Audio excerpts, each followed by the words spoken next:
ఆడుతూ పాడుతూ పని చేస్తుంటే అలుపు సొలుపేమున్నది, ఇద్దరమొకటై చేయి కలిపితే ఎదురేమున్నది, మనకు కొదవేమున్నది. ఆడుతూ పాడుతూ పని చేస్తుంటే అలుపు సొలుపేమున్నది, ఇద్దరమొకటై చేయి కలిపితే ఎదురేమున్నది, మనకు కొదవేమున్నది.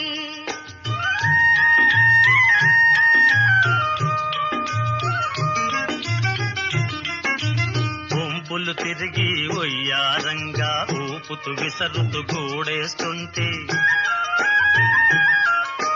గుంపులు తిరిగి ఒయ్యారంగా ఊపుతూ విసరుతూ గూడేస్తుంటే, నీ గాజులు గల్లని మో